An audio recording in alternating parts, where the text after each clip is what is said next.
तत्सत् श्रीगुरुभ्यो नमः हरिः ॐ ॐ सदाशिवसमारम्भां व्यासशङ्करमध्यमाम् अस्मदाचार्यपर्यन्तां वन्दे गुरुपरम्परां श्रुतिस्मृतिपुराणानाम् आलयं करुणालयं नमामि भगवत्पादं शङ्करं लोकशङ्करं शङ्करं शङ्कराचार्यं केशवं बादरायणं सूत्रभाष्यकृतौ वन्दे भगवन्तौ पुनः पुनः ॐ हरिः ॐ तत्सत् श्रीगुरुभ्यो नमः हरिः ॐ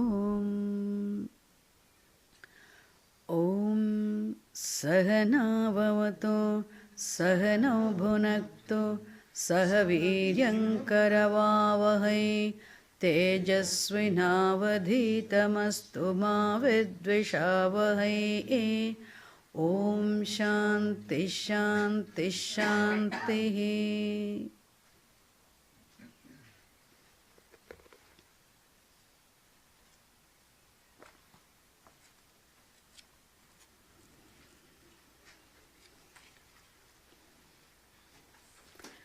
अखण्डं सच्चिदानन्दम्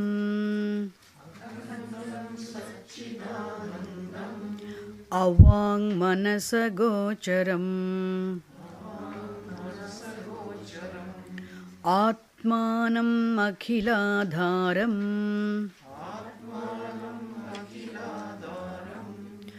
आश्रये भीष्टसिद्धये.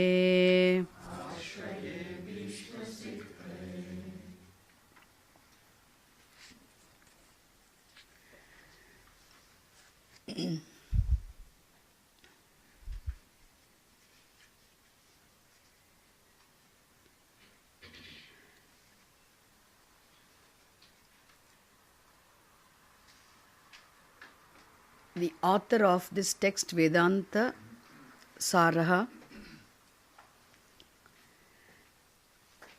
begins his teaching with the benediction. Then he starts with Anubandha Chatushtayam.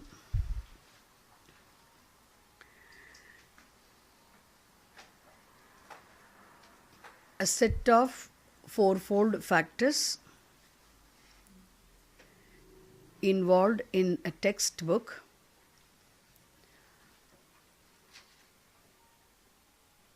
as Adhikari, Vishayaha, Sambandhaha and Phalam or Prayojanam.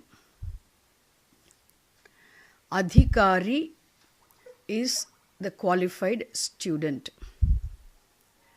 Thereafter, he defines who is a qualified student. He presents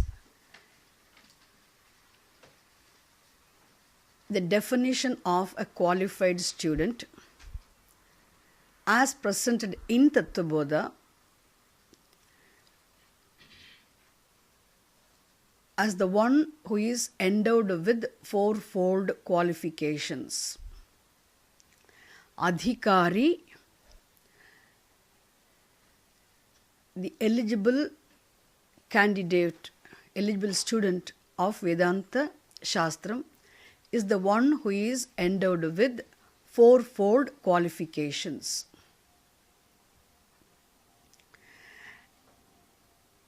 As sadhana chatushtaya sampannaha. Not only he defines the adhikari as the one who is endowed with fourfold qualifications, he also presents how one becomes a qualified student, how one can become a sadhana chatushtaya sampannaha.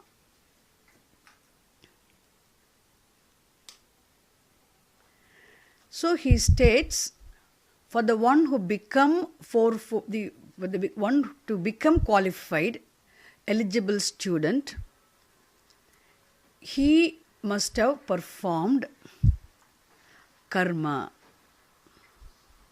He must have performed karmas. So then he talks about the different types of karma. To become qualified, in terms of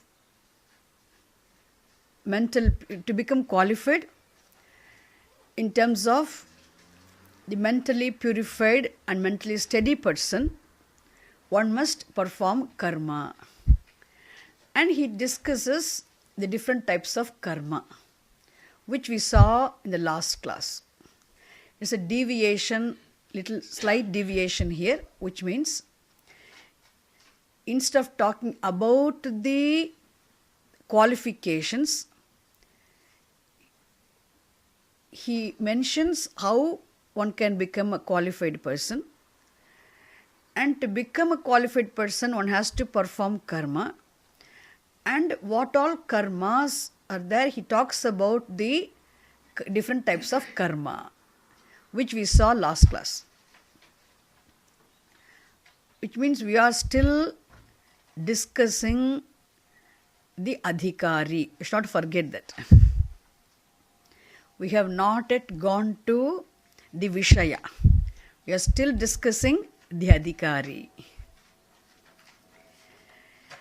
And in between we are discussing the different types of karma, which we saw last class. This adhikari is the one who must have performed nitya karmas, the compulsory duties, and naimittikam karmas, the karmas to be performed for some purpose. Naimittikam karmas, and also prayaschitta karmas, the karmas performed for eliminating the unknowingly done ill effects of unknowingly done papa karmas. And he also mentioned about kamya karma and nishiddha karma. So nishiddha karmas means it is not performing something, the prohibited actions.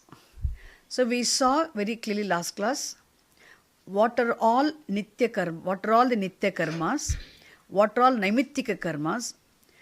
We understood what is meant by prayaschitta karma. Then we also understood what is nishiddham karma. And we also understood what is kamya karma. So he starts with kamya karmas, nishiddha karmas. Kamya karmas means actions performed for fulfilling one's desires, for specific desires. So kamya karmas, and nishiddha karmas, the prohibited actions, which are actions which are against dharma. Then we also understood nityam karma, naimittikam karma, and prayaschitam karma. Of all these 5 types of karma, what are the 5 types of karma? I have to remember again. Kamyam karma, nishiddham karma, nityam karma, naimittikam karma, prayaschitam karma. Of all these 5 types of karma, for the one to become qualified, he is supposed to avoid nishiddham karma and kamya karma, and he must have performed definitely other 3 karmas, nityam, naimittikam, prayaschitta karmas he must perform. And these nitya karma, naimittikam karma, prayaschitta karma, etc., he understands through his exposure to the study of the Shastra. And then last one he said one more thing. Apart from performing these Nitya Naimittika Prayaschitta karmas, avoiding Kamya Nishiddha karmas, he also must be practicing Upasanam. So he says, Kamya Nishiddha Karma Varjana Purasara Nitya Naimittika Prayaschitta Upasana Anushtanena. He gives that. He becomes qualified for study of the scriptures, qualified for knowledge. So we left last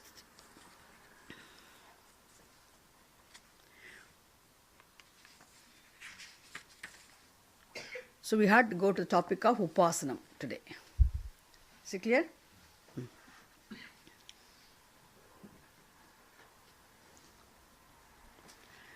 See, Upasanani. So we have to take the topic of meditation today. For the person to become eligible for knowledge, one of the disciplines to be followed is, along with the performance of karma, he also must be practicing meditation. He must have practiced meditation, he must be practicing meditation. So, Upasanam is a term for Dhyanam. Dhyanam is a word which all of you have heard, meditation. Upasanam is also another term for meditation. And then Upasanam is a meditative technique. No? Upasanani, he says, there are many meditative techniques. To become single-pointed, to become focused, to have the focused attention. The teacher is going to discuss the benefits which we can reap from these karmas and upasanam later on. But now he will only discuss the upasanam. What does the word upasanam mean? Upasanam, asanam means a seat. Upa means near. So upasanam means being seated near or placing the attention of the mind near. Placing near or being seated near means being seated near what? Placing near what and placing what? So here placing the attention of the mind on a given object. Being seated near a given object. Being seated near implies not physically being seated near, placing the attention of the mind on a given object is being mentally seated near the object. It's called upasanam.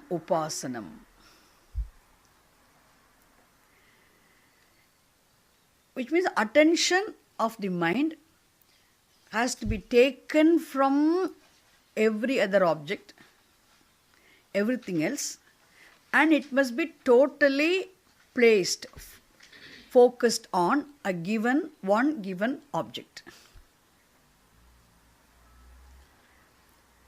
So that's why focusing the attention of the mind on a given object, drawing the attention from everywhere, for a length of time, pay attention on a given object for a length of time is called meditation, upasanam. Here the author defines it very beautifully. If you focus your attention on any given object, placing the attention on any given object is meditation, means we are always meditative. Why? Always our attention is placed on a given object. We can simply say that we are always meditative. Therefore, he makes it very clear. Upasanam means, let us see the definition now. saguna brahma vishaya manasa vyaparaha. This is the definition of upasana. Saguna brahma vishaya manasa vyaparaha upasanam.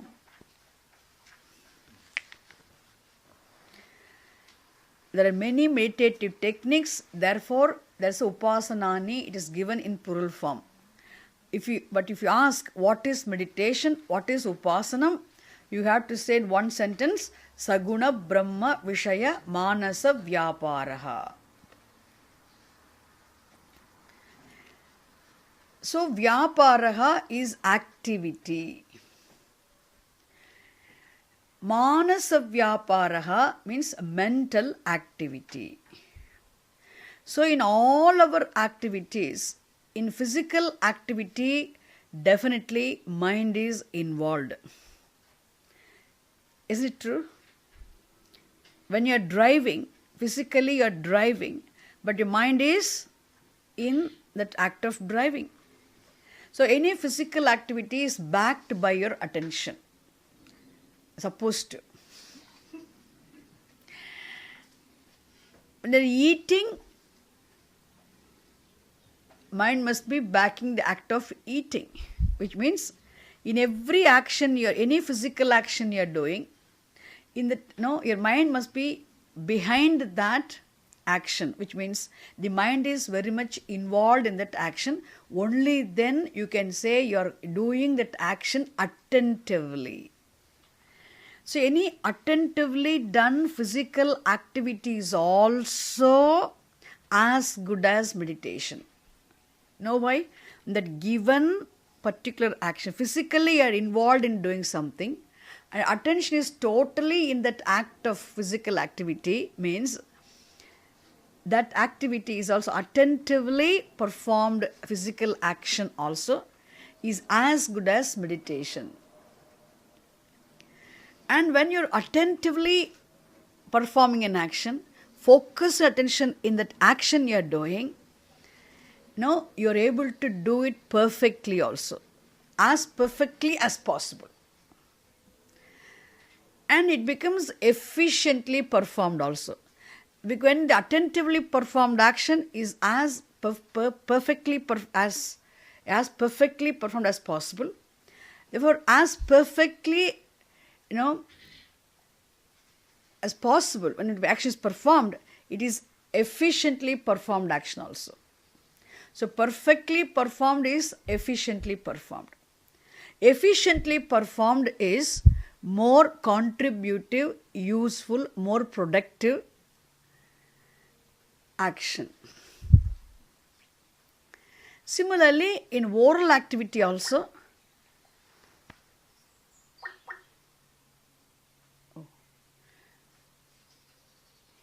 oral activity also,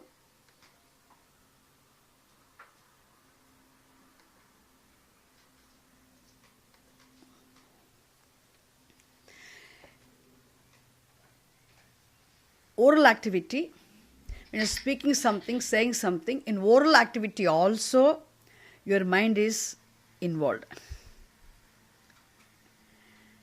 So, attention of the mind is involved in physical oral activities. If you attend to attentively, you're saying something, consciously saying something, which means then your oral activity is also as good as meditation, because you are placing attention in that act of speaking.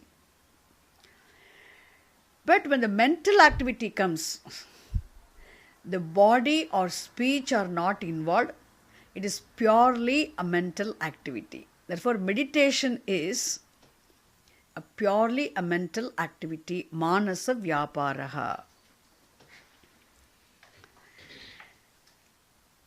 But here, what is the object of that manasa vyapara?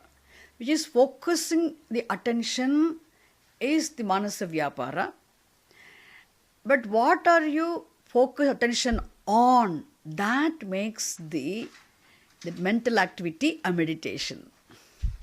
According to the scripture, What is Manasa Vyaparaha? Not simply focusing attention on any one given object for a length of time. You focus attention on a given object which is a Sagunam Brahma, which represents Sagunam Brahma Ishvaraha, the Lord.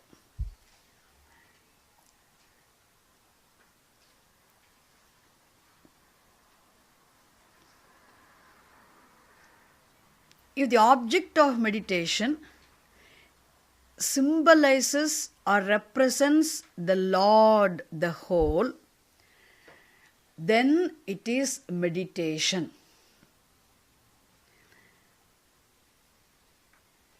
If you simply focus attention on any given object, it can help you improve your concentration. It's only concentration, it is not meditation. Therefore, in meditation, concentration is there. But in concentration, there is no meditation. Is it clear? And so we understand the difference between concentration and meditation. In meditation, there is concentration because attention is focused on a given object. But that given object, which you focus attention on, is not any other object, but an object which is Sagunam Brahma, which represents, which stands for Ishvara Bhagavan, the symbol for Bhagavan.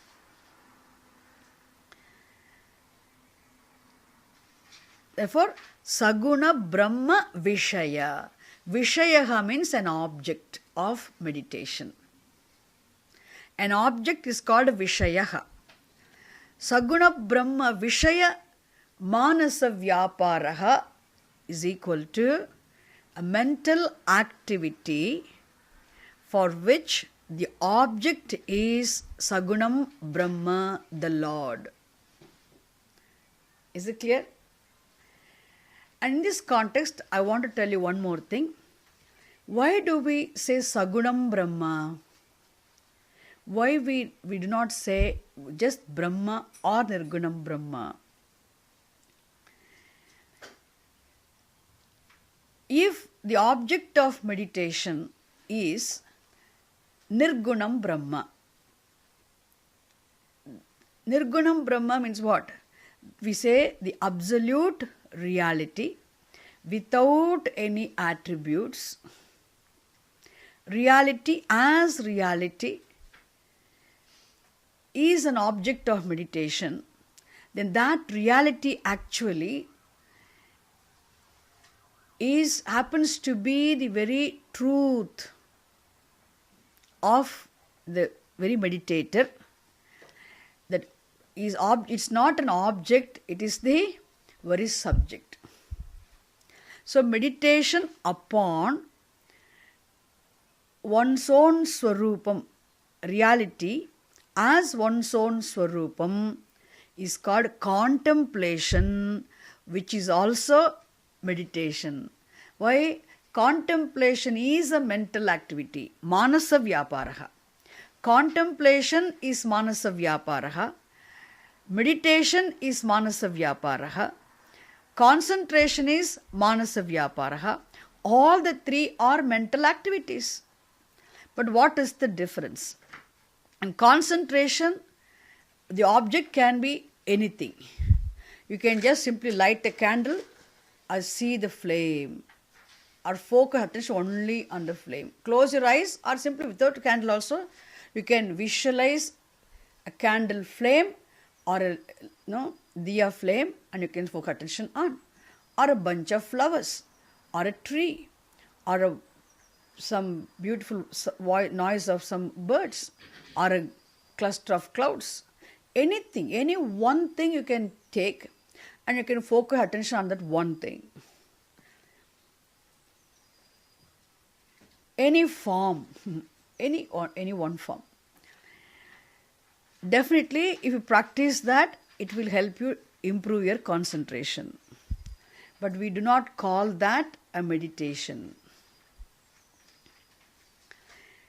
Suppose that object of the mental activity and the object of that act of meditation, object of meditation is something which represents the Lord, the whole.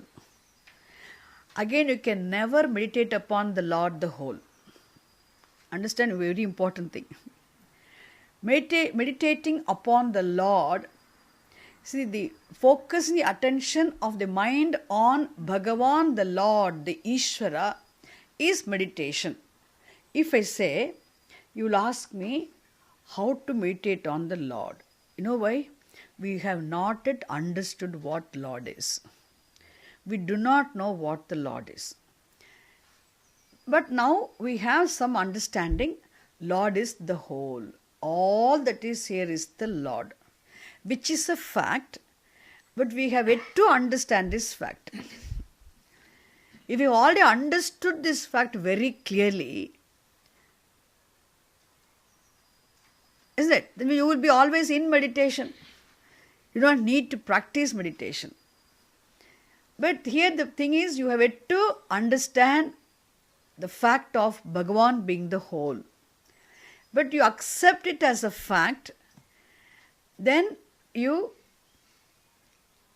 meditate upon the Lord means, because you can never meditate upon the whole, because the whole includes the meditator and the meditated. It is not possible for the mind, which is part of the whole, to visualize the whole. Visualization of the whole is not possible. You can't visualize the whole. My God. Even the whole Beckenham we cannot visualize first totally. That is why in meditation, please remember, we always take a one given form. It can be form of your choice. It can be any form like the murtis, or it can be even sound, or it can be mantra, it can be nama, Bhagavan Nama. So whether it's a name or a mantra or a full sentence or one name of the Lord or one mantra or a given form also, but that must be a symbol which stands for the whole. Understand? Therefore, when you are focusing your attention on one mantra or one word and you are not mechanically doing it, for you, you know, this stands for the Lord, the whole. Only then it is a Saguna Brahma Vishaya Manasa Vyaparaha. I am sure I have made it very clear. So Nirguna Brahma Upasanam is not meditation, it is not Upasanam, that is Nididhyasanam.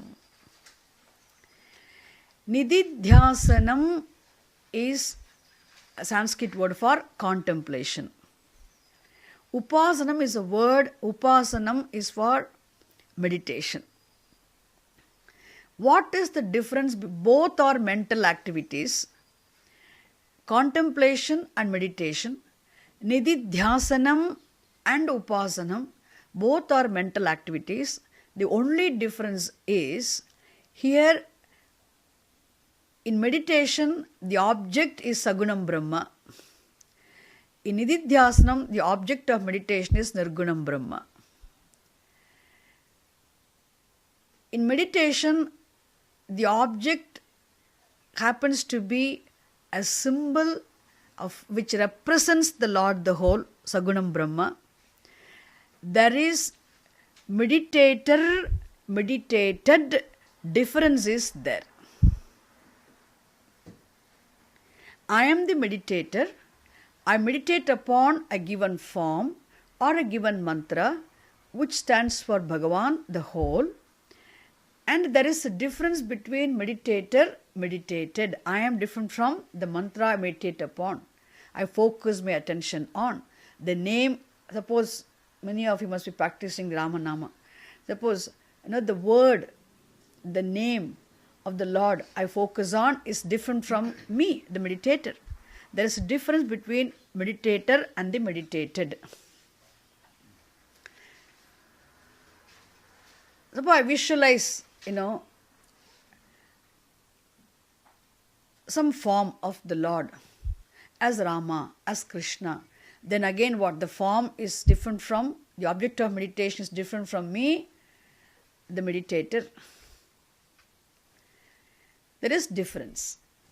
Whereas in Nididhyasanam, in contemplation, the object of meditation happens to be Nirgunam Brahma, the attributeless reality, abstract reality, and that reality happens to be the very truth, Swarupam of the very meditator, which you have to understand anyway in the class.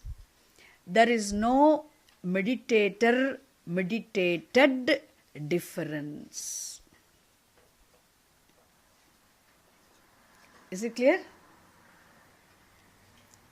In contemplation, meditator, meditated difference is not there.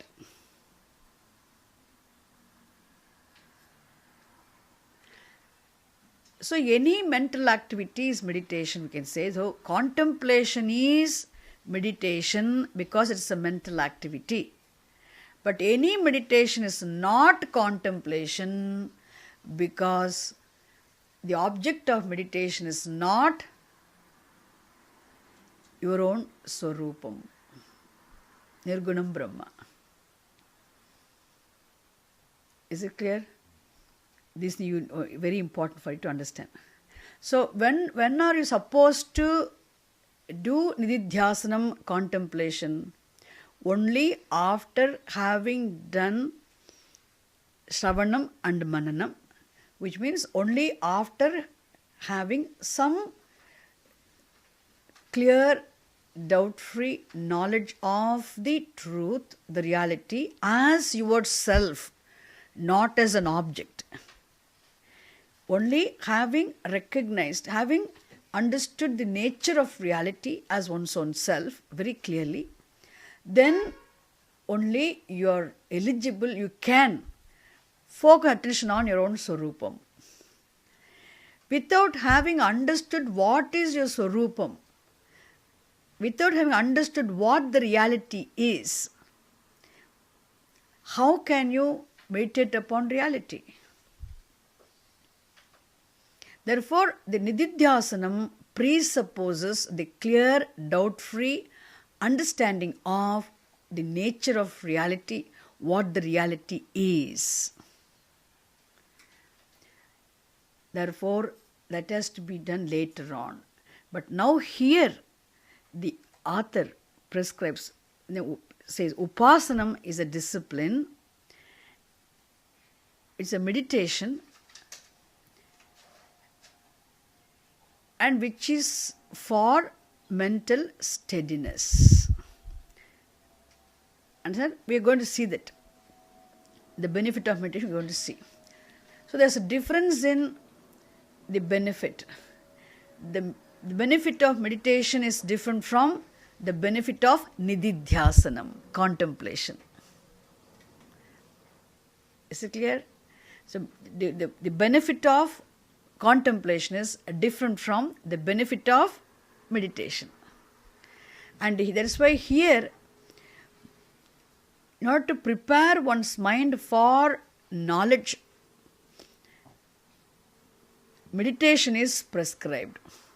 So contemplation is for the one who has understood the truth. Meditation is for the one who has yet to understand the truth. Is it clear? Is the last is the clear sentence. Meditation is for the one who has yet to understand the truth. Contemplation is for the one who has understood the truth. One understood the truth, but one who has yet to ascertain what he has understood. Is it clear? Okay, with this, let us read, let us go ahead now.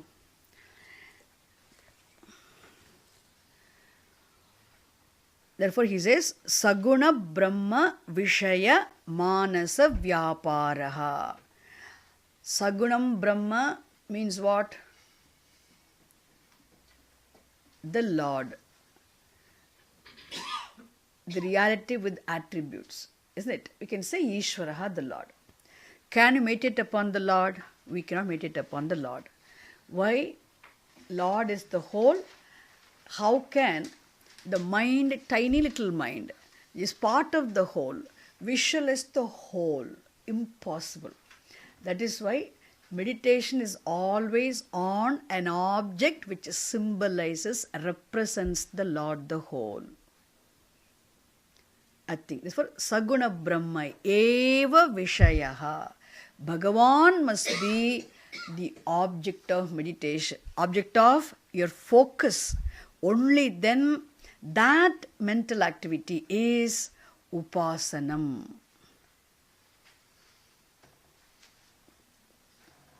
Okay. Now,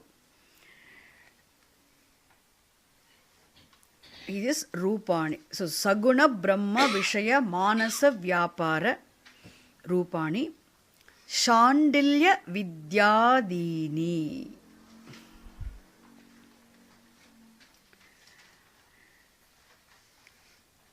So, he gives the example.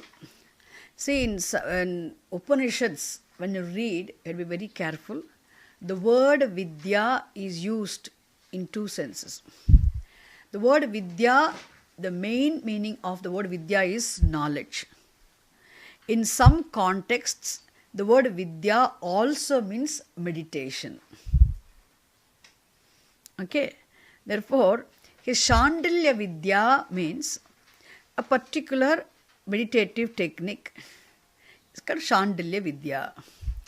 Like that, if we take Taittiriya Upanishad or Chandogya Upanishad, Brihadaranyaka Upanishad, in every Upanishad, so many meditative techniques are prescribed. Which means what? That they define, Pancha Brahma Upasanam, Vyahriti Upasanam.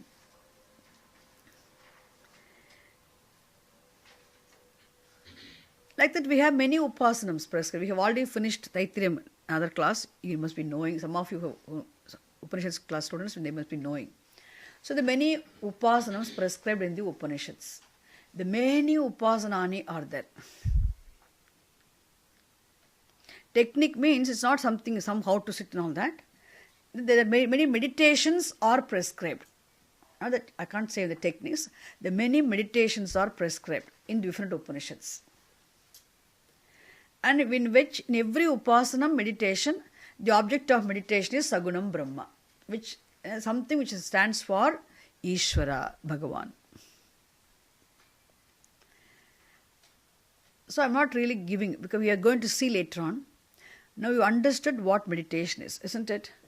So now for you, the simple thing is, you can have any mantra, and you can, which is a japaha. If you orally do it, it's a vachikam karma. If you do it mentally, it becomes a manasam karma. So, the manasa japaha, the mentally repeating a mantra and focusing, draw the attention from everywhere and focus attention on the given mantra, that becomes what? Manasa japaha is as good as meditation. It is meditation. Is it clear? Okay. So, upasanam. Now he says, for a person to become qualified, eligible for the knowledge or pursuit of knowledge, then to attain knowledge, definitely one has to practice meditation also as a prerequisite discipline, along with performance of compulsory duties and naimittikam and prayaschitta karmas. Okay. Okay. Now, again this author goes a little deviates from here. Started with the fourfold factors involved in the text. he took the first factor called adhikari. Then he talks about the qualification of the adhikari. Now he defined who is the adhikari. Then he mentioned the karmas. Now he is going to go to the next topic of, he's going to talk about the benefits of performing karma, the prayojanam of performing karma. So what is the purpose? What is the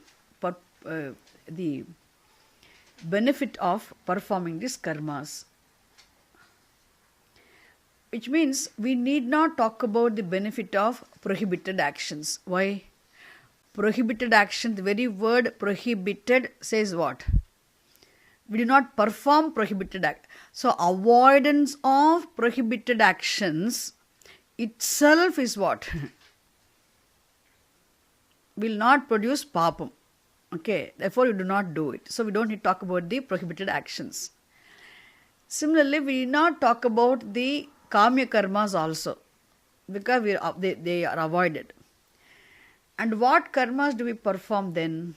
Nitya karma and naimittikam karma. So here he is going to talk about how we benefit by performing nitya naimittika karmas. Even the prayaschitta karmas also we need not talk about here. He doesn't need to talk. Why? Because prayaschitta karmas are karmas performed mainly for neutralizing, nullifying the ill effects of inevitably or unknowingly done papa karmas. Therefore here, so what do we get by performing nitya karma and naimittikam karma? Let us see here. Ye tesham nityadinam buddhi shuddhihi param prayojanam. Okay.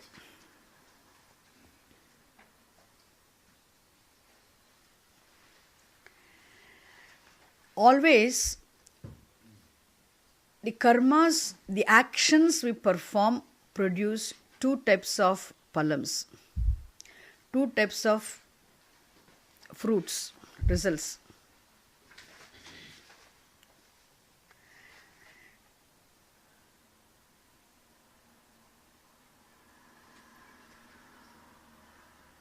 So param prayojanam means main benefit, main result, main fruit,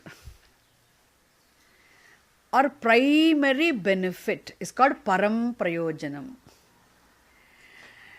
And the karmas also produce avantara prayojanam or avantara phalam. Avantara phalam, avantara prayojanam means secondary, incidental benefit or something like byproduct. Avantara phala means incidental fruit or benefit, and param prayojana means what?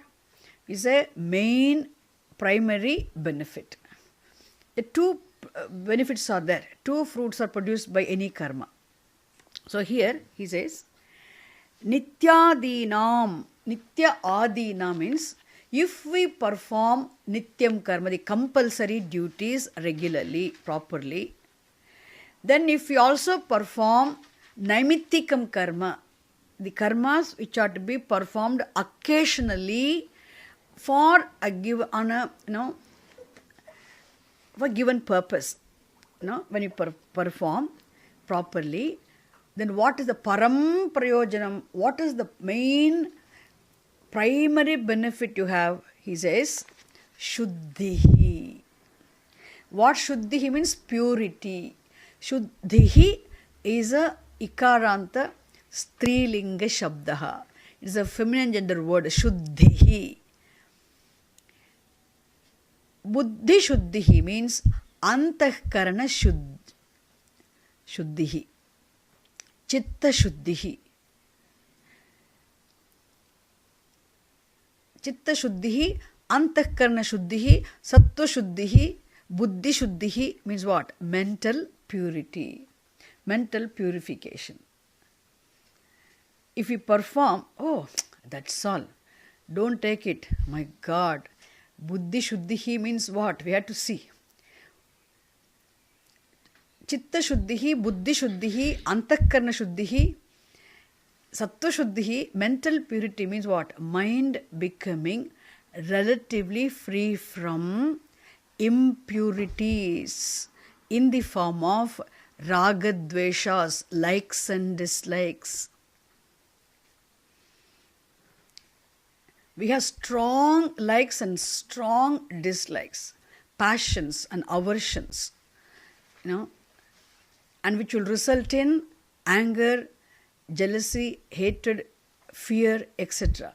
So it all be all the time sitting in our mind, it will be really disturbing the mental easiness, mental, calmness. The disturbed minded is the one who is disturbed by what? People from outside do not come and disturb you. Your mental, they say we have peace, is disturbed by the jealousy, hatred, anger, fear, passion, aversion. All disturb you. You are not creating them, so you cannot undo them. Not that you want to have them, but still they are there. Why they are there? They are there. So relatively, one has to free oneself from these disturbances caused by these emotions,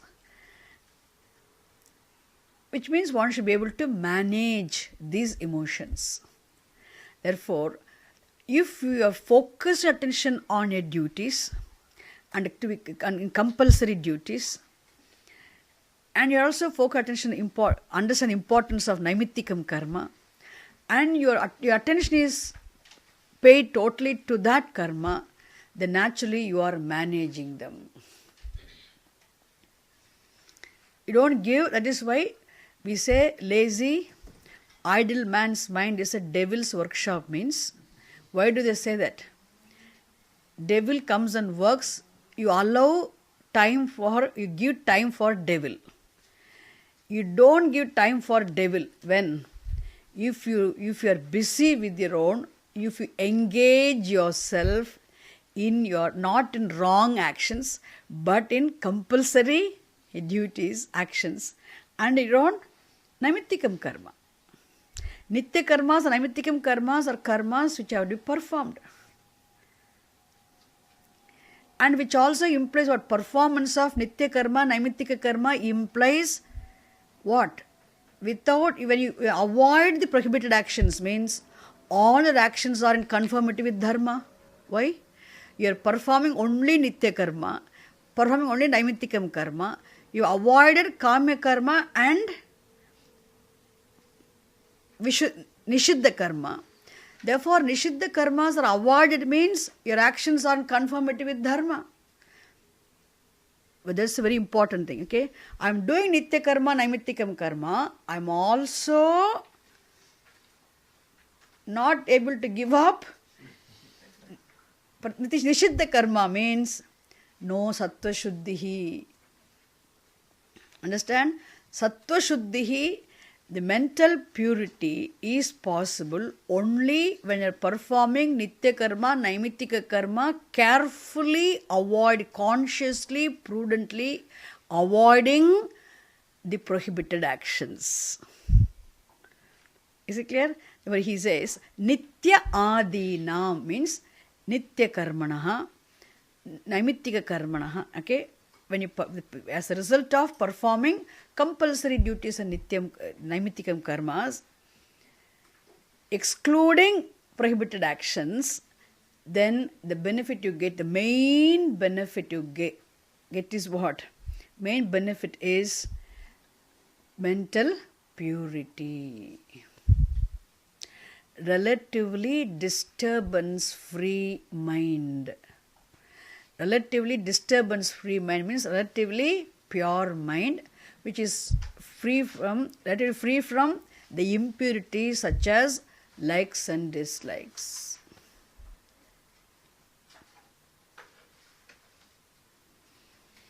I'm not saying you're completely you become free from raga, likes and dislikes. Likes and dislikes must be there. Desire, likes and dislikes will be there definitely. But you will be able to manage those, the capacity to manage the likes and dislikes. The emotions itself is what? Chitta Shuddhihi. Relatively you are free. Okay, the Chitta Shuddhihi is the benefit of performance of Nitya Naimittikam karma. The next, Upasananam tu Chitta Ekagryam. What is the benefit of practicing meditations? Why meditations, he says?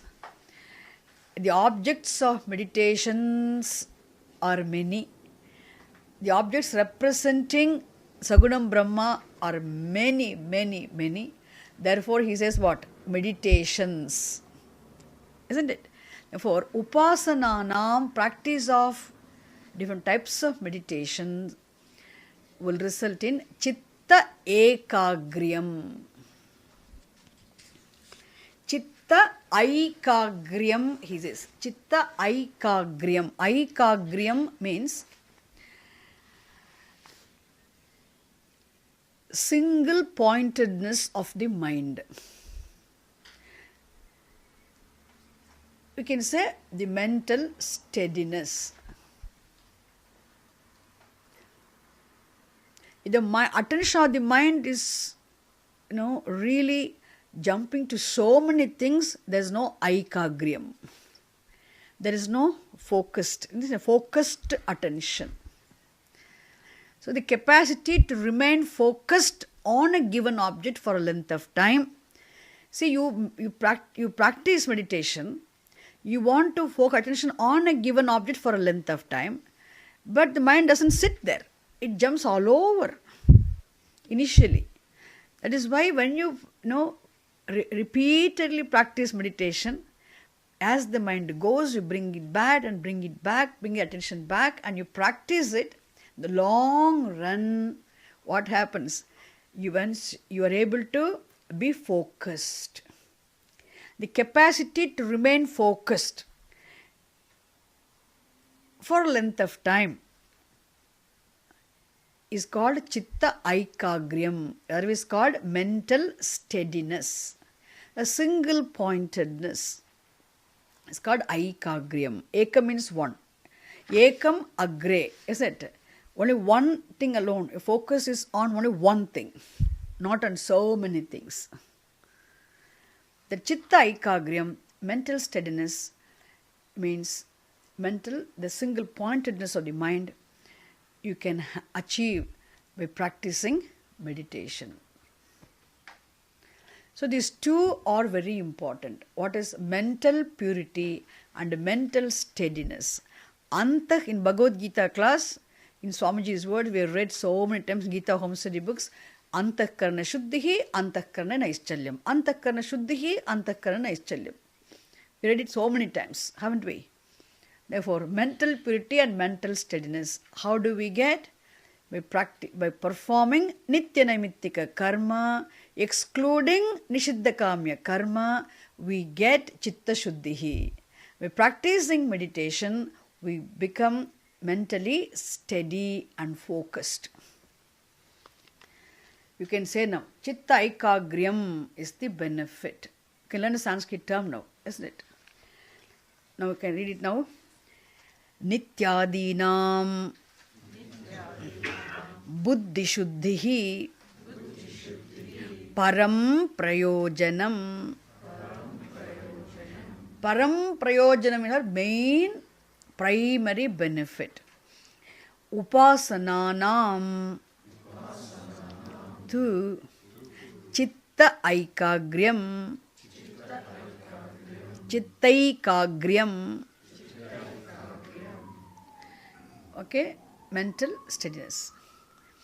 Now, there is a sentence he quotes from Brihadaranyaka Upanishad, which you don't need to memorize, okay? Why, you can ask, why this author is quoting a sentence statement from Brihadaranyaka Upanishad? Because he wants to say, I am not saying this. If you perform compulsory duties, your own duties properly, regularly, if you avoid prohibited actions, if you avoid kamya karmas, you perform nitya karma and naimittika karma, definitely you get mental purity. Which means mind management. You have the capacity to manage your thoughts. Mental purity, I can put it otherwise, the capacity to manage your thoughts. You'll be able to have, isn't it? That I am not saying this as just simply, just to attract you for this, but it is the Upanishadic statement. It is the scriptural, the fact revealed by the Upanishad. So to prove, to support what he is teaching here, what he is saying, it is not my teaching, it is not my understanding, this is what the Upanishad says. Therefore he quotes Upanishadic statement. Okay? Don't get confused, oh my God, why he is stating all this lot of Sanskrit? Don't take it. He says, from Brihadaranyaka Upanishad, the 4th chapter, the 4th section, as the 22nd mantra he quotes. Don't need to memorize all those things, just listen. Tam etam atmanam veda anuvachanena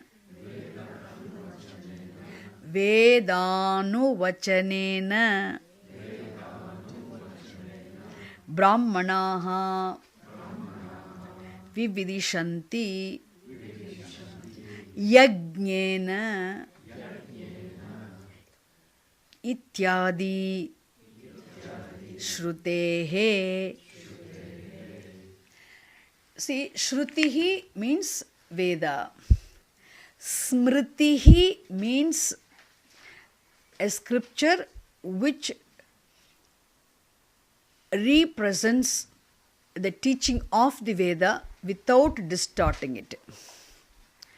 Therefore, Smriti is also highly revered as Shruti. Shrutihi is the original scripture, and Smritihi is a scripture which reproduces the teaching of the Shruti without any distortion. It's called Smritihi.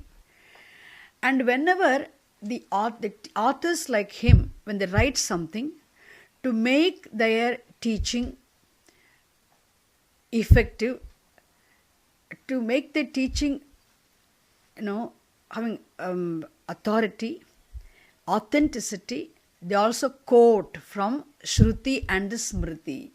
Quoting from Shruti and Smriti is for making the teaching clearer. To say it is not something said loosely, carelessly, casually, very stated very carefully. Definitely you have no choice. You have to, for knowledge to become qualified, you need to become mentally pure. You must have the capacity to manage your thoughts, emotions. Mental purity is important qualification. You must become mentally undisturbed person. You must be very focused person. You can't be highly distracted. Person of scattered attention cannot achieve anything. And where's the question of achieving knowledge? Isn't it? So it's very important for us to be mentally pure and steady. And for that mental purity, what choice do you have? Choicelessly, you have to avoid the prohibited actions. And you have to perform nityam karma, naimittikam karma. If you perform, definitely you will have mental purity. And then he quotes from that. He says, even the desire for knowledge of the truth, even for a person to have the desire for the knowledge of the truth, even to discover the moksha being the ultimate end, people can continue to live as naive, innocent, ignorant people. One can continue to be ignorant of one's ignorance. Isn't it?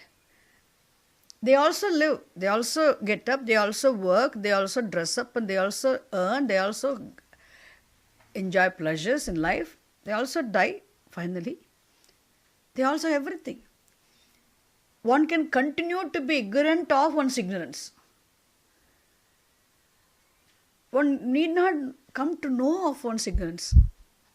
So becoming aware of ignorance itself is a big step. And thereafter making effort to, the desire for knowledge of the truth is another step.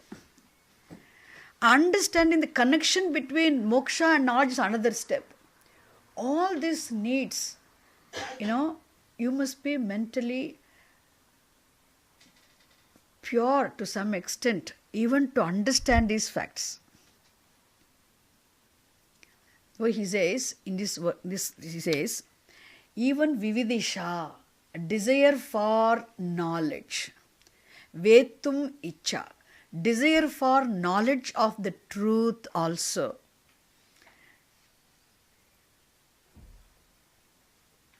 Knowledge of the self also, people discover only when they become mentally pure. How? By yajnana, by living a life of worship. By living a life of worship means what? By living a life performing nityam karma, naimittikam karma, excluding nishiddha kamya karmas. Living a life of worship means what? Performing compulsory duties, performing naimittikam karma, avoiding prohibited and kamya karmas. If we live a life then with proper attitude, that life is a life of worship. Understand? Yajnena. Yajnena vividishanti means only by performing yajna. Here it means, yajna literally means a fire ritual. So yajnena means by performing rituals. By performing rituals means what? By performing worship. By performing worship means what? By living a life of worship. By living worshipful life. Living a worshipful life means what? Living one's life, doing one's duties. Doing what is to be done, avoiding what should be avoided. When a person lives, in due course of time, even they discover what a desire for knowledge of the truth. Is it clear? This is said where? In Brihadaranyaka Upanishad.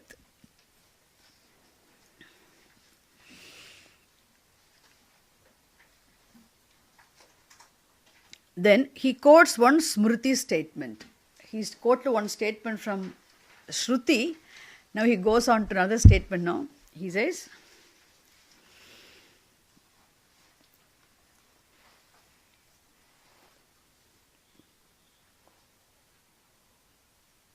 Tapasa kalmasham hanti. Manusmriti. Tapasa kalmasham hanti. Tapas here means, again, tapasa kalmasham hanti.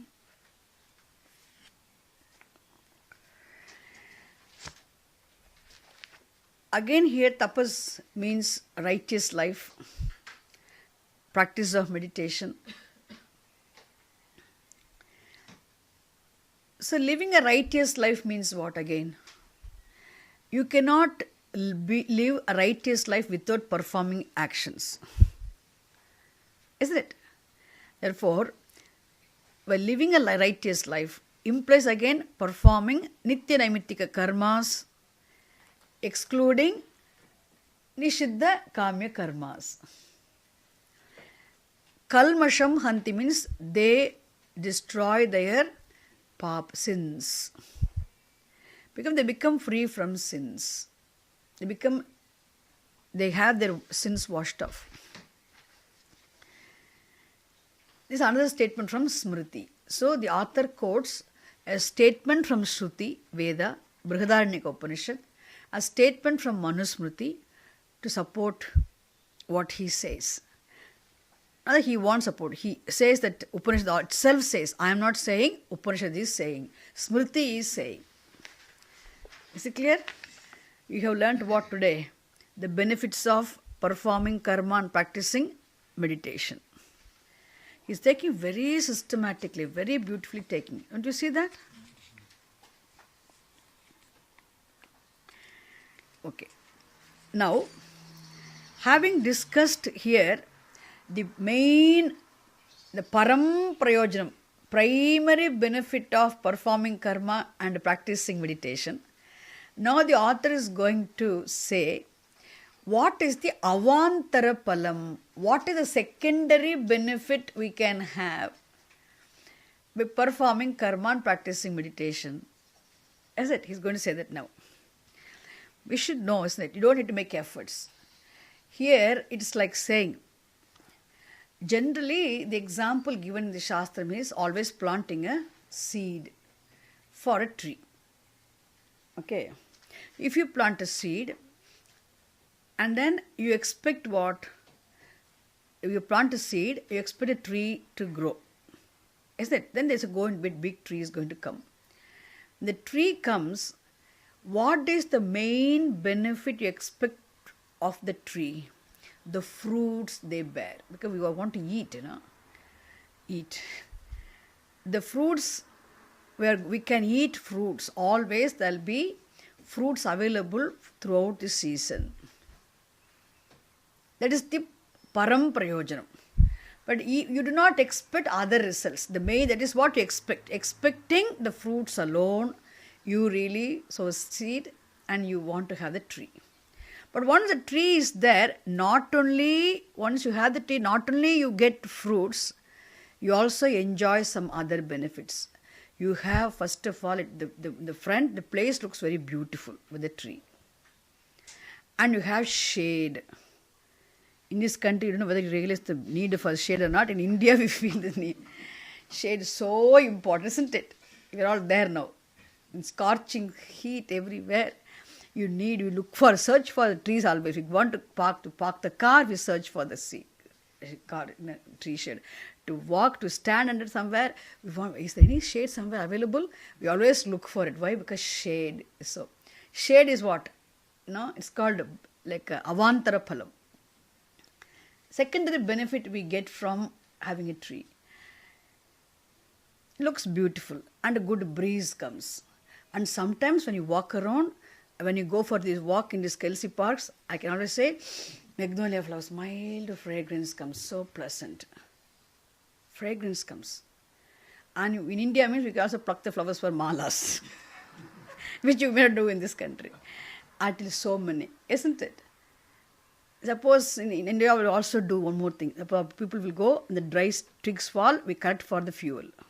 Here you may not do it. Here you may do it, For barbecue you may need it. I don't know whether you need that. Anyway, so many benefits. You do not think of those benefits first, but later on you enjoy those benefits. Isn't it? It's called avantara phalam, secondary benefits. Like this here also, when you perform nityam karma, naimittikam karma, you have mental purity, you practice meditation, mental steadiness. But what is the secondary unexpected avantara phalam also is there. Isn't it? What is that he's going to say?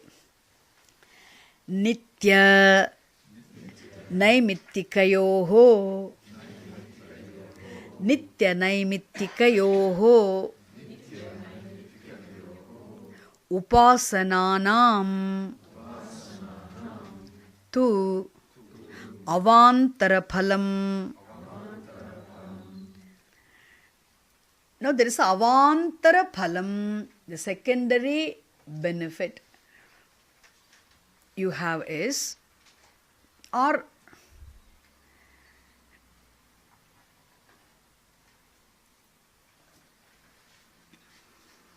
incidental benefit is Pitruloka Satyaloka Praptihi. You can say Pitruloka Satyaloka Praptihi.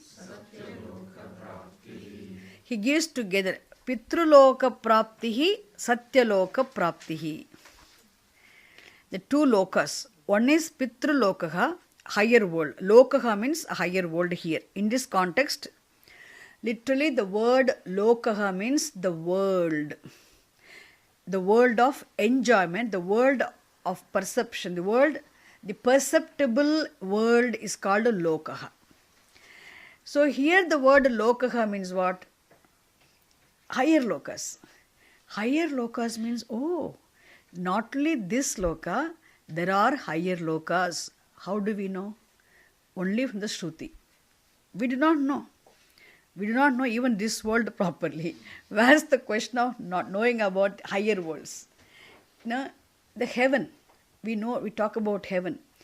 I don't know how many heavens, the higher lokas, other cultures talk about, but in Veda talks about many higher lokas. Okay, 7 above we say. Therefore, one is Pitrulokaha, it's called world of mains. And other world is Satyalokaha, na Swargalokaha. It's called higher world. Higher lokas. Higher lokas means what? There you can enjoy the heavenly pleasures. Heavenly pleasures you can enjoy. And to go there, you need a different shariram, not this gross elemental physical body we cannot carry. But that's the need. That one can go only after the death.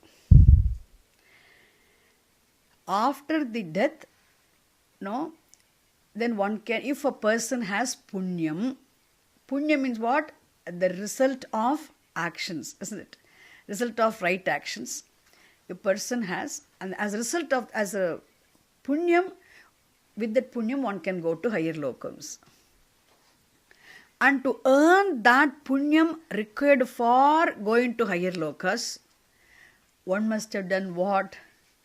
Nitya Naimittika karma, and one must have practiced meditation. So when you are living in this world, you enjoy, you get what? Mental purity and mental steadiness. That is the main benefit. And result of which you can attain jnanam, here itself you can attain moksha also. Suppose you live a clean life of karma yoga, you perform nityam karma, naimittikam karma, you carefully avoid nishiddham karma and kamya karma, as a result of which you have punyam, you have become mentally pure, but before attaining jnanam, as a pure-minded, you die. Okay? Still you will pick up the thread where you left. Don't take waste of life, waste of time. Oh my God, I live a clean life, attain mental purity and steadiness, and I die, and with attaining knowledge, I had to come back again I had to start from the beginning. No, don't need to worry. You will pick up the thread where you left. This life's effort will not go waste. Okay, you will attain jnanam in this life itself, attain moksha. You can discover fullness, happiness here itself as your own swarupam. Suppose if we, live a life, we become mentally pure and steady, but before we attain the knowledge, our span of life ends and we die also. You have one holiday.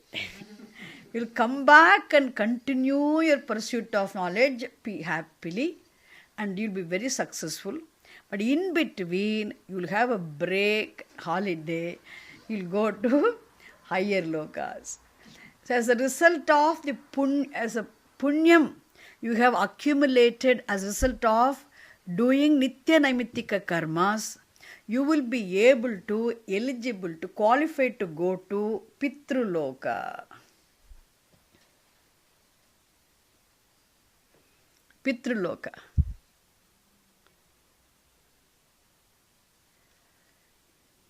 And enjoy the pleasures there. Don't ask me how would Pitruloka be. Can we try then? You don't need to try. You live Nitya Karma, Naimitya Karma, properly keep doing, and you will have an opportunity. If you don't attain moksha this janma, you can go enjoy Pitraloka pleasures, come back, again continue where you left, attain jnanam, that other janma. Is it clear? Therefore, Pitraloka Praptihi, attainment of Pitralokaha, not immediately, but don't think I can go there, come back and talk to my friends about it. That is not possible. We can go only, you accumulate the punyam and wait for the span of life to come to an end, then you can go to Pitraloka. This is the Avantara Palam. What is the Pradhanam Palam? What is Param Prayojanam? Tell me. Chitta Shuddhihi. Don't forget. We are not really interested in other lokas. So here, why the teacher says this, for a mumukshuhu, for a jignasuhu, the one for whom moksha is the ultimate goal, one who is very clear about the value of knowledge, isn't it? And moksha, one who knows the greater value of moksha, isn't it? Than the value of going to heaven, enjoying pleasures. Who he'll be interested only in moksha. For such a person, going to Pitraloka is not a primary benefit. Suppose it's a person who is not interested in moksha, or going for a holiday is I really want to go, I'm interested in moksha, I really want to go to higher lokas, I want to see what is there. If that is the primary benefit, and still he has to live a life of dharma, understand? For him it is a primary benefit, not the secondary. For a mumukshu, for a jignasu, for spiritual aspirants, for who are very clear about moksha being the choiceless end, and therefore who are committed to the pursuit of knowledge, who want the knowledge of the truth for moksha, for such people, going to heaven, which is unavoidable, even if you don't want to go also, no choice, Bhagavan will force you to go and enjoy that, because you've been such a good person the whole life, you lived a life of dharma, you did Nitya Karma, you did Naimitya Karma, you never involved yourself in any prohibited actions. Therefore, definitely you deserve this enjoyment. Bhagavan will help us attain what? Pitraloka. So, Pitraloka Prapti, attainment of world of mains, is the Avantara Phalam. Here the teacher also, the author also, he indirectly, he hints even the Pitraloka Prapti or Swarga Prapti, even any greatest heaven you talk about, that is not of, what is of greater value than attainment of lokas is attainment of moksha here now in this world. He hints that. Do you get it? Now, then suppose not only you performed Nitya Karma, Naimittika Karma, avoiding Nishiddha Karmas, but if you also practiced meditation, whether you were able to practice meditation properly or not, if you made genuine effort for practicing meditation, then definitely you will go to not even Pitraloka, you will go to Satyaloka. Satyaloka Praptihi. It is a much higher world. You will have some more subtler pleasures. Isn't it? So what is the difference between them? Don't ask me. Definitely Satyaloka is much higher world. Pitraloka is a higher world. But Satyaloka is much higher world, which means one must be able to enjoy much greater pleasures. This is only Avantara Phalam. So, Pitraloka Praptihi. Understand now? Nitya Naimittika karmas we perform, then we get Pitraloka. We can attain Pitraloka. We can enjoy Pitraloka. If we practice meditation, we can enjoy Satyaloka, heaven.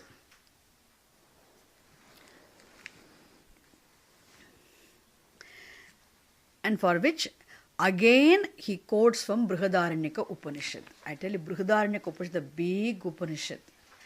Anybody can quote from anywhere, one can say it's a Brihadaranyaka Upanishad. Because Brihadaranyaka Upanishad is a big Upanishad. For everything, you have quotations.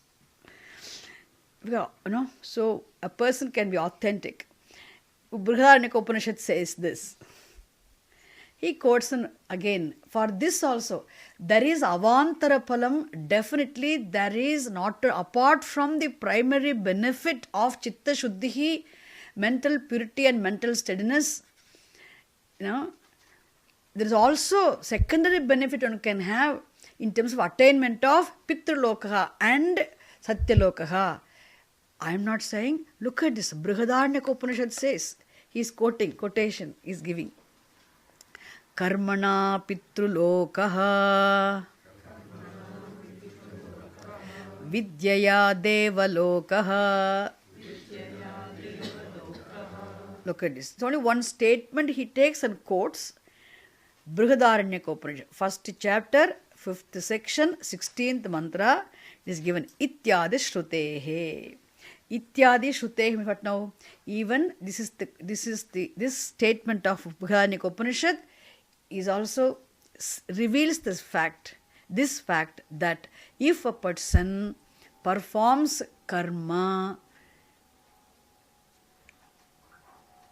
in conformity with dharma, what karma? Nityam karma, naimittikam karma, avoiding the prohibited actions, then definitely he will go to Pitrulokaha. He will enjoy the Pitruloka stay as long as he has punyam.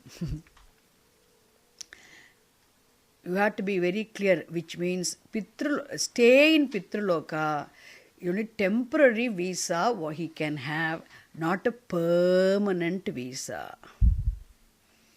And also stay in this Satyaloka also is what?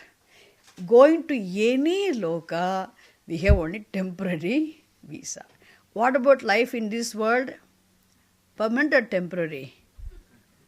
Everywhere. Nowhere we can stay permanently. Okay? Here itself temporary means, and what to talk of the life in higher worlds. But you can have some time, you can have some good time there. Therefore, Vidyaya Devalokaha. Look at this. I told it already. The word Vidya, even though it means knowledge, in many contexts, in many places, the word Vidya means meditation.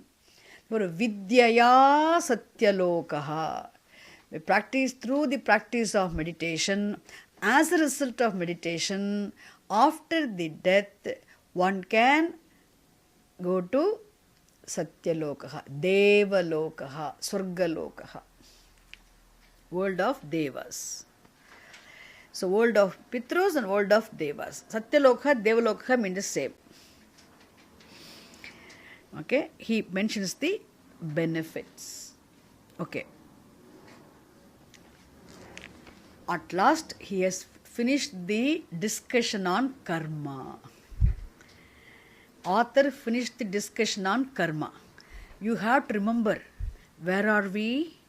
We are still discussing the adhikari, the first factor of anubandha. Understand? Anubandha chatushtayam. And he discussed the karmas. The discussion karma is over. The 5 types of karma, and later on the benefits of the karma, the upasanam, everything is over. Now only he is going to talk about what those 4-fold qualifications are. See, the teacher is taking it step by step. Okay? If we perform this karma, nityam karma, naimittikam karma, if we avoid nishiddham karma and prayashit kamya karma, as a result of which we can attain mental purity here. After the death, if we do not achieve jnanam, then we can go to Pitruloka or Satyaloka. We practice meditation, we get antakarna naischalya here, Then later on you can go to Satyaloka or Devaloka. Otherwise, you can avoid going to lokas with a long span of life. In this life itself, you attain what? Antakarana Shuddhi, Antakarana Naichalam. In this life itself, you can attain Jnanam and Moksha also. Therefore, we need not worry at all. We need to do what we need to do. Then definitely we'll attain Jnanam and Moksha this Janma. If not, we'll come back and pick up the thread where we left. We'll definitely attain in next Janma. If we do not do this now, we'll never be able to do it. Is it clear? And now he's going to say, what are the fourfold qualifications? I briefly discussed earlier, but the author wants to say, he wants to make sure you know it. Therefore, he is going to present what those fourfold qualifications are. See, Vedanta Shastra in Upanishads, when you study Upanishad always begins like this. The teacher gave this wisdom, knowledge to the one who approached as the qualified student. That's all. But what those qualifications are, they're not discussed there elaborately. But of course in Karma Kanda we understand. But how to accomplish those qualifications also, it is not said there. In Bhagavad Gita, Krishna makes it very clear. For knowledge, you need to be qualified, and how to become qualified also, what those qualifications are, what those qualifications which are required for knowledge, and how to gain those qualifications, how to attain those qualifications also Krishna teaches. And here also the teacher mentioned how to become qualified. First he said, now he says what those qualifications are. Is it clear? So we may have to continue in the next class, but still we'll read that. Sadhanani. So sadhanam means means. Means of attainment, means of achievement is called sadhanam. And the qualification or the qualification happens to be the indirect means for moksha. Knowledge is the direct means of moksha. In fact, knowledge itself is moksha. But for that knowledge, the qualification serves as a means. Is it therefore? The qualification is said to be the sadhanam. And there are 4 sadhanani. There are 4 means, 4 qualifications. That's why sadhakaha is a seeker. Sadhyam is the sought end. The end to be accomplished. That which is called what? Sadhyam. Sadhakaha is the accomplisher. The one who wants to accomplish, the one who is accomplishing is called sadhakaha. Sadhyam, to be accomplished end. Sadhanam means the means of accomplishment. And here in between what now? In between the sadhakaha, the accomplisher, and the sadhyam, the moksha, in between what we have? Jnanam, knowledge. The freedom from limitations is the sadhyam. And first direct sadhanam is jnanam. But for jnanam, you need another sadhanam. If the jnanam becomes the sadhyam, then what is sadhanam? Qualifications. Is it clear? Eligibility is the mean, sadhanam. Isn't it? Clear?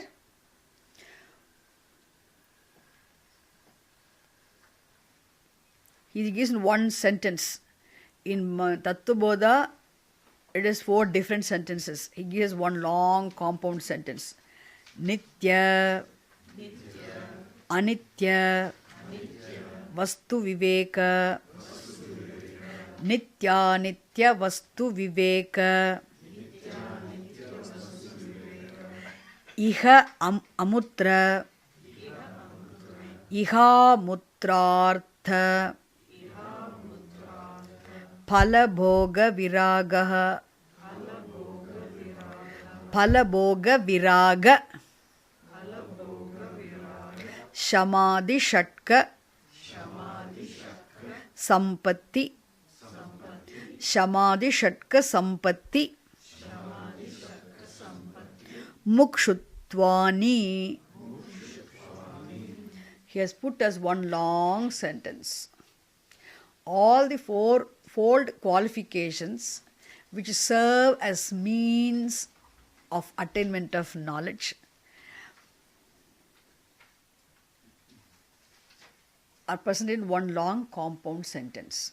Don't worry. Next class when you come back, we'll break this long sentence, understand every word clearly. Okay? At last, the teacher has brought us to the qualifications.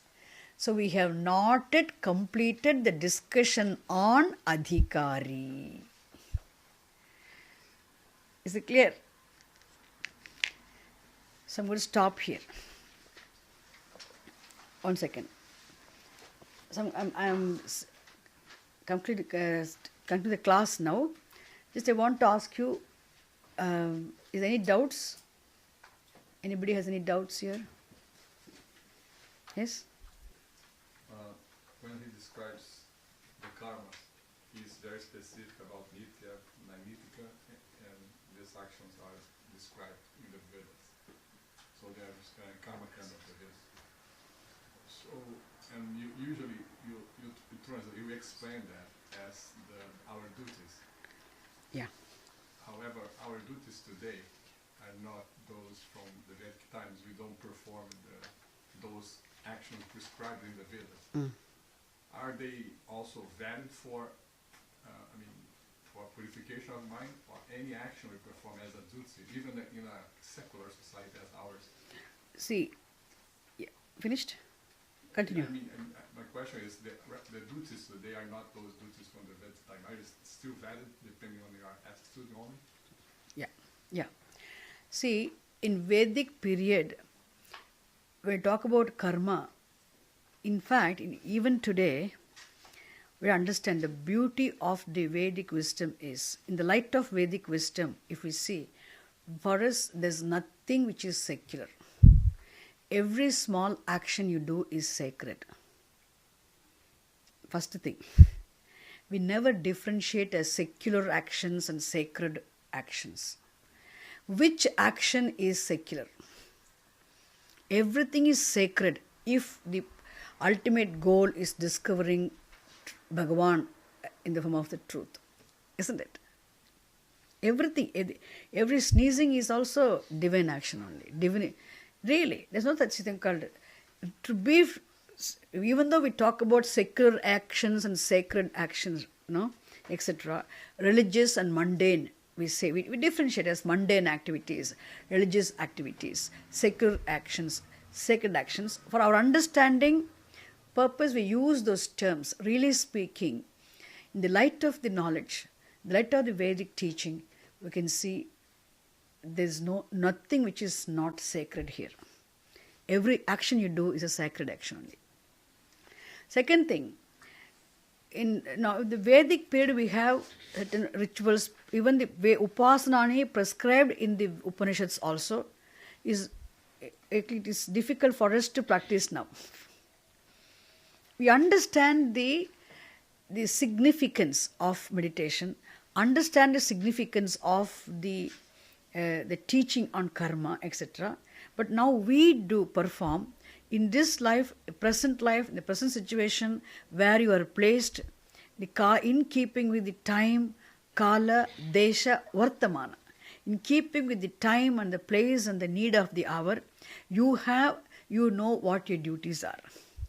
So performing those duties, that's why you know your duties very clearly well and do your duties. And in doing your duties means even now prohibited actions you can definitely avoid. Nishiddha karmas, no, to be avoid actions means to be avoid actions be avoided not only for those days, Vedic period. Even today, speaking the truth, telling lies, not hurting, not stealing, not robbing, not betraying, isn't it? Etc. all prohibited means you can even today, the prohibited actions are prohibited forever. In the past, in the present, in future also. Always avoid. And now Nitya Karmani, compulsory duties means, of course you have to earn a livelihood. You have to do some work for that. Now you see that you are not the consumer, you are a contributor also. Because you do something, you earn a livelihood. Now also look out. So you know what your duties are. So you do your duties presently, you know your duties and do your duties. Nityam karma. Isn't it? And worship means you need not perform the fire ritual as prescribed in the Veda. Even in India, we don't have the Vaidikas, so many Vaidikas who are performing the rituals, fire rituals regularly. Agnihota, the karmas. No, not many. Not very many. Not at all. Hardly you can see people.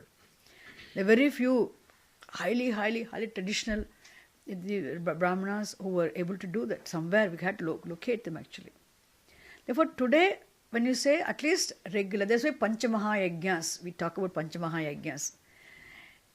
At least daily worship, have the habit of worshipping daily.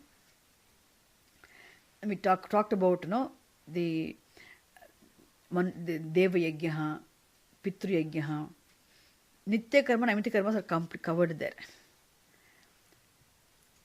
Pitru Yajna, Manusha Yajna, Bhuta Yajna. We have discussed about. Therefore, if you avoid the prohibited actions and if you do your present day duties, then in conformity with dharma, isn't it? Avoiding prohibited actions itself implies what? All that you do are your compulsory duties which are in conformity with dharma.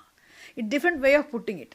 When you teach karma yoga, we say you do your duties, do anything in conformity with dharma. We always repeat it. Then we talk about the values. We talk about knowledge of right and wrong. In Bhagavad Gita, we say this. But here, how do we say? Here, you know what are the prohibited actions and avoid them, prohibit them. Nishiddha karma means avoid the karma which have to be avoided. They're not, isn't it? You avoid means the actions are what? The actions devoid of prohibited actions are righteous actions. Isn't it? So you do now present situation what your duties are, do those duties and worshipfully, prayerfully with the proper attitude. Then it becomes what? It contributes to karma yoga. It contributes for antakarna shuddhi. See how karma yoga itself is presented in the teaching like this. Other way of understanding karma yoga. So Krishna teaches in Bhagavad Gita karma yoga means this is what he teaches in a different, using different words. Ishwarpana buddhihi, prasada buddhihi, viveka buddhihi. Viveka buddhihi means what? Discriminative knowledge of right and wrong. Isn't it? Then use that buddhi, then do the right, avoid the wrong. Which means nishiddham karma is emphasized. Do the right means then nityam karma. There again naimittikam karma. All these other, what we needs to be done as a pitru yajna, bhuta yajna, manusha yajna, etc. So all these are put differently and then it is taught. You understand here? That is why it's very important for you to see how in Vedantic texts the teaching is given, how the same teaching is given in the Bhagavad Gita. So there need not be any conflict about, oh my God, we are not performing the Veda, the rituals prescribed in the Karma Kanda of the Veda. Who knows? Don't worry about it. But you have to understand the spirit behind the teaching. We can't really early in the morning get up and then kindle the fire and then chant mantras and offer oblations and perform worship wearing dhoti.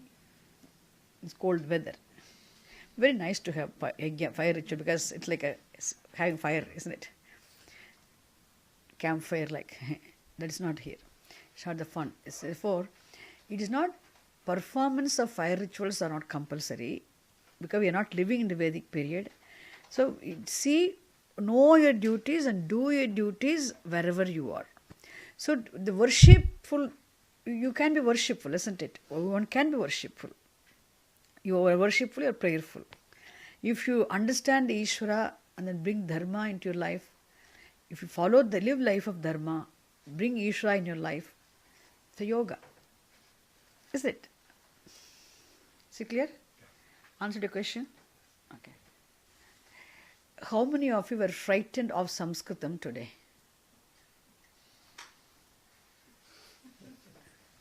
It's okay, we'll take care of it. How many of you felt really bored with too much of Sanskrit today? Nobody.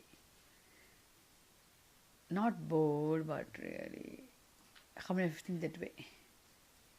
It's okay. I'm very happy. See, keep coming and keep listening.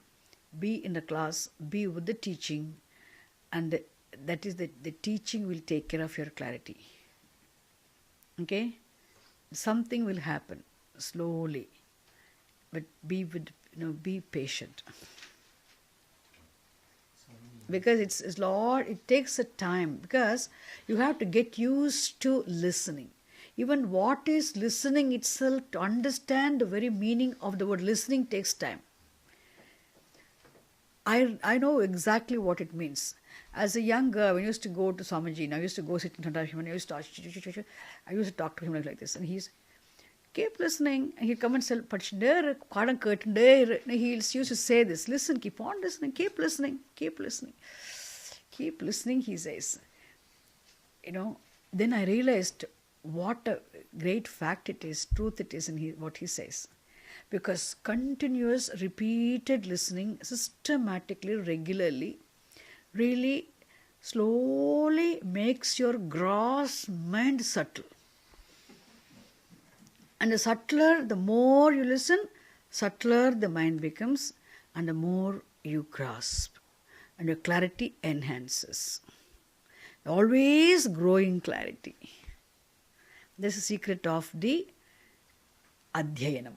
Adhyayanam means what? Studying. Adhyayanam not chanting here. That is the secret of the study. Listening, Shravanam. Shravanam means in continuous listening, there's a growing clarity. That is the beauty and that is the joy. It's okay? Om Purnamadah Purnamidam Purnat Purnamudachyate Purnasya Purnamadaya Purnamevavasishyate. Om Shanti Shanti Shanti. Harihi Om Tat Sat. Shri Gurubhyo Namaha. Harihi Om.